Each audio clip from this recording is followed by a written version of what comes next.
Hi hello welcome to my channel Devansi vlog. ఈరోజు vlog వచ్చేసి అమ్మ వాళ్ళ ఊరు వెళ్ళినప్పుడు అనమాట.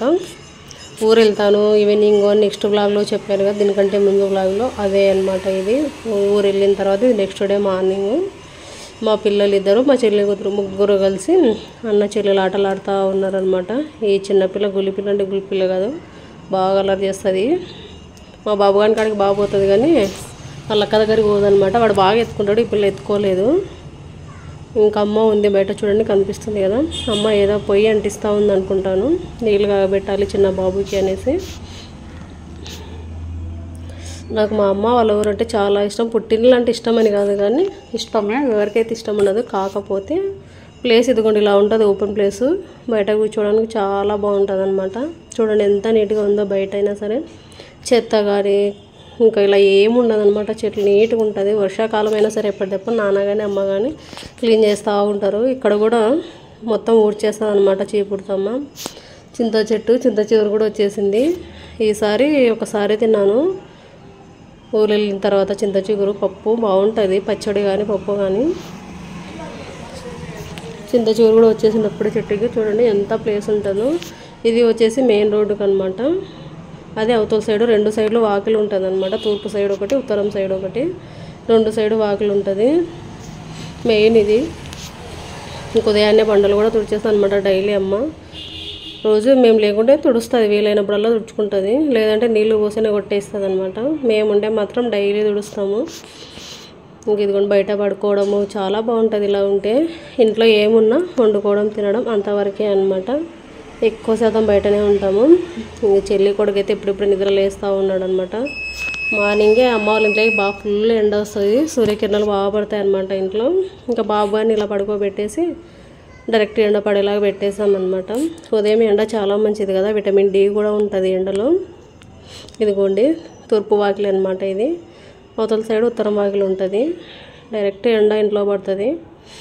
ఇంకా మార్నింగ్ ఇక్కడ బ్రేక్ఫాస్ట్ అయితే ప్రిపేర్ చేస్తూ ఉన్నాను అనమాట. ఇంకా టిఫిన్కి వచ్చేసి ఇక్కడ చట్నీ చేస్తున్నాను. చట్నీ, సాంబార్, ఇడ్లీ చేయాలి. ఈరోజు శుక్రవారం కదా, మధ్యాహ్నంకి వచ్చేసి నాన్న చికెన్ తెచ్చాడు. చికెను రాగి ముద్ద అనమాట. ఇంక ఇదిగోండి ఇడ్లీ పెడదామని చేస్తున్నాను అనమాట. ఇంకా చిన్న చెల్లి తను ఇంకా బాలింత కదా, డెలివరీ అయింది, ఆపరేషన్ చేయించుకుంది, ఏం పని లేదనమాట. లేదంటే చెల్లి నేను ఇద్దరం కలిసి చేస్తుంటే పెద్ద చెల్లి ఉన్న హెల్ప్ చేస్తుంది అనమాట. వంట వరకు రాదు కానీ వంట చేసేది నేను లేదా చిన్న చెల్లి. తను కూరగాయలు కట్ చేయడం కానీ పెద్ద చెల్లి అలా చేస్తుంది. చూడండి బయటకు చూస్తాను ఎంత బాగుందో కదా. ఇక్కడ నేను కిచెను, హాల్ ఉంటుంది. మళ్ళీ ఇతల సైడ్ ఇంకోటి స్టోర్ రూమ్, బెడ్రూమ్ ఉంటుంది అనమాట అమ్మ వాళ్ళకి. అప్పట్లో ఇది కట్టేయడమే ఎక్కువలేండి. ఇంకా అమ్మ బయట ఉంది. ఇదిగోండి మధ్యాహ్నంకి ఇది బ్లాగ్ వచ్చేసి ఎక్కువేం షూట్ చేయలేదు, చిన్న క్లిప్స్ వరకు షూట్ చేసుకున్నాను అనమాట.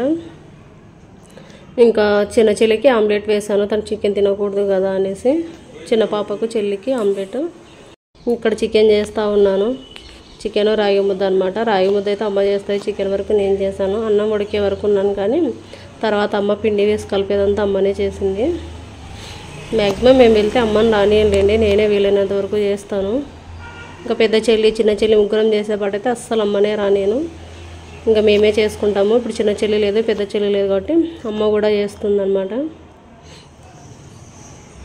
ఎంతైనా ఆడపిల్లలు అంటే ఆడపిల్లలే కదా. నేను వెళ్ళిన ప్రతిసారి అమ్మకి హెల్ప్ చేస్తాను అనమాట. పుట్టింటికి వెళ్ళాం కదా, ఏం చేయకూడదు రూల్ ఏమి ఉండదు. ఎప్పుడు వెళ్ళినా కూడా అమ్మకు హెల్ప్ చేస్తూనే ఉంటాను అనమాట. వంట వరకు అయితే చేస్తాను. ఇంట్లో ఏమన్నా చిన్న పనులు అమ్మ అయితే బయట అమ్మనే చేసేసుకుంటుంది. బయట కూడా చేస్తాను తుడిచడం వరకు అట్లా. ఇదిగోండి బెడ్ వేసుకొని మా పిల్లలు ఆటలు ఆడుతూ ఉన్నారనమాట. ఊరికి వచ్చేసి 10 days అయిందనమాట. పిల్లలు ఇద్దరు నాకంటే ముందే వచ్చారు. బాబుగాడు సైకిల్ నేర్చుకోవాలని చూస్తే వాడు ఊరికే భయపడతా ఉన్నాడు అనమాట. అక్కడికి ఒకసారి కింద పడ్డాడు. ఎప్పుడు నేర్చుకుంటాడో ఏమో, నాకు అదే యదారవుతుంది అనమాట. అది నేర్చుకున్నాడంటే టెన్షన్ పోతుంది. పిల్లలు అనగా అన్నీ రావాలి కదా అనేసి దానికోసమే ఈసారి తీసుకొచ్చింది అనేసి సైకిల్ కూడా. ఇంకా ఇదిగోండి తమ్ముడు కూడా ఉన్నాడు, ఇంట్లో అందరం ఉన్నాము. ఇంకా చిన్న చెల్లి కూడా ఉంది, పెద్ద చెల్లి ఒక్కతే రావాలి. ఇంకోటి గుడ్ న్యూస్ ఏంటి అంటే గూగుల్ యాడ్సెన్స్ చూపిస్తున్నాను కదా, ఇది వచ్చేదే లెటర్ వచ్చేసింది అనమాట. వచ్చి కూడా ఇప్పుడు ఏప్రిల్ వచ్చింది. ఏప్రిల్ 19 కాదు 23 or 4, 3 కూడా కాదు 4 or 5 వచ్చింది. 24 or 25 వచ్చింది ఏప్రిల్లో. ఇది అత్తమ్మ వాళ్ళ ఊరు అడ్రస్ పెట్టాను. దీనికంతా ఒక స్టోరీ ఉందన్నమాట. మేమున్న నంద్యాలకి ఇక్కడ పెట్టేశాము. కాకపోతే అడ్రస్ ఎందుకో ఏమో అర్థం కాకనో రాలేదన్నమాట. మెయిల్ అయితే వచ్చింది కానీ ఇక్కడికి రాలేదు. 1 మంత్ చూసాను. మార్చి 15కు నాకు $10 కంప్లీట్ అయిపోయి మెయిల్ వచ్చిందనమాట. AdSenseకి అప్లై చేసుకోవాలని. కాకపోతే పెట్టేశాను, అది మెయిల్ కూడా వచ్చింది. ఏప్రిల్ 16కి అంతా నాకు మెయిల్ వచ్చిందనమాట, లెటర్ వస్తుంది అనేసి వెరిఫికేషన్ చేసుకోండి. 1 మంత్ కరెక్ట్ వెయిట్ చేశాను అనమాట. ఏప్రిల్ 15 వరకు చూశాను, వస్తుంది అనేసి అక్కడికి మా హస్బెండ్ని పంపించాను అనమాట. పోస్ట్ ఆఫీస్ దగ్గరికి వెళ్ళేసి అతని నెంబర్ తీసుకొని రండి అని చెప్పేస్తే పోతే ఏం రాలేదు సార్, వచ్చిన తర్వాత మేము కాల్ చేస్తాం మీకు అని చెప్పారు. అయినా నేను మళ్ళీ 2 times నేను ఇంకోసారి కాల్ చేశాను. మా హస్బెండ్ కూడా మళ్ళీ కాల్ చేశారనమాట, రాలేదు అనేసి. అడ్రస్ చేంజ్ చేసేసి ఇంకా సొంత ఊరు అడ్రస్ పెట్టేసి ఇంకా రీసెంట్ కొట్టిన తర్వాత కరెక్ట్ 1 వీకే పట్టిందండి. 1 వీకే వచ్చేసింది అనమాట. అదే ఈ లెటర్ వచ్చేసి ఇంకా అప్లై అయితే చేసేసాను. పిన్ అయితే ఇంకా ఎంటర్ చేసేసి సబ్మిట్ కొట్టేసాను అనమాట. ఇంకా ఈ మధ్య వీడియోస్ అసలు 1 నెల అవుతుంటుందేమో, నెల పైన అవుతుంది, వీడియోస్ సరిగా అప్లోడ్ పెట్టట్లేదు అనమాట. ఓటు కూడా చెప్పాను కదా, ఇదిగోండి నా ఓటు హక్కు, ఓటు కూడా వేసేసి వచ్చాను. ఇంకా 90% నేనైతే ఇంకా యూట్యూబ్లో సక్సెస్ అయ్యాను అనుకుంటున్నాను. 10% ఏంటి అంటే మనకు శాలరీ రావడం ఒకటే ఉంటుంది అనమాట. అది కూడా మనం వీడియోస్ పెడితేనే కదా ఏదైనా వచ్చేది. ఇంతవరకు రావడము చాలా గ్రేట్ అనిపిస్తుంది అనమాట. ఎవరి సహాయం లేకుండా ఓన్లీ ఒక్కదాన్నే చేసుకుంటూ ఉన్నాను అనమాట. ఏదో ఒక రోజు రాకపోతుందా అని చిన్న హోపు. ఏదైనా సరే మనం కష్టపడితేనే కదండి వచ్చేది, ఊరికే ఏది రాదు. కాకపోతే నేను జనవరిలో స్టార్ట్ చేశాను వీడియో పెట్టడం అనేది. ఈ ఛానల్ జనవరి పెడితే ఫిబ్రవరి, మార్చ్ కరెక్ట్ 2 months అయి ఉంటుందిలేండి. 2 months కూడా 2 months కూడా కంప్లీట్ అయిందో లేదో, అంతే 2 months అయి ఉంటుంది. 2 నెలలకే వాచ్ టైం కంప్లీట్ అయిందనమాట. ఒక వీడియో బాగా వైరల్ అయ్యింది. 1,75,000 వ్యూస్ వచ్చాయి అనమాట.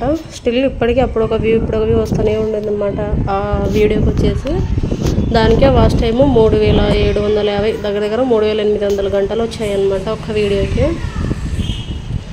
ఛానల్ స్టార్ట్ చేసిన కొత్తలోనే వ్యూస్ బాగా వస్తున్నాయి అనమాట. 600, 500, 900, 800 ఇలా వస్తూ ఉండే. 1K, 2K, 3K ఇలా కొన్ని వీడియోస్ వెళ్ళాయి.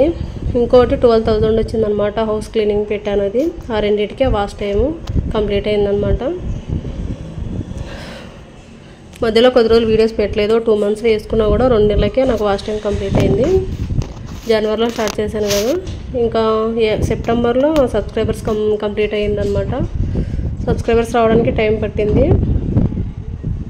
సెప్టెంబర్లో పూర్తిగా ఇంకా మానిటైజేషన్ కూడా కంప్లీట్ చేసేసుకున్నాను అనమాట. ఛానల్ స్టార్ట్ చేసిన 9 monthsకే నాకు మానిటైజేషన్ కూడా పూర్తి అయింది. కాకపోతే ఇంకా వ్యూస్ లేవు కదా, ఇలాంటి వీడియోస్ ఎవరు చూస్తారు చెప్పండి, ఇంట్లో చేసుకునే పనులు. ఇంకా ఏం లేని వీడియోస్కే వ్యూస్ ఉంటాయి. ఇలా ఇంట్లో ఏమైనా చేసుకున్నా యూస్ఫుల్ అయినా మోటివేషన్ అన్నా అసలు ఎవరు చూడరు. సరేలే అనేసి నా వరకు నేను వీడియోస్ పెడతా ఉన్నాను అనమాట. ఇంత దూరం రావడానికి ఒక రకంగా ఏం కాదు, సబ్స్క్రైబ్ చేసుకున్న ప్రతి ఒక్కరికి థ్యాంక్స్ అనమాట, పేరున. ఇంతకు మించి ఇంకా నేనేం చేయలేను. సక్సెస్ అయిన తర్వాత ఏదో ప్లాన్ చేస్తా ఖచ్చితంగా. అది ఇంకెంత టైం పడుతుందో చెప్పలేను అనమాట. కాకపోతే ఇంతవరకు రావడం మాత్రం అదృష్టం అని చెప్పుకోవచ్చు.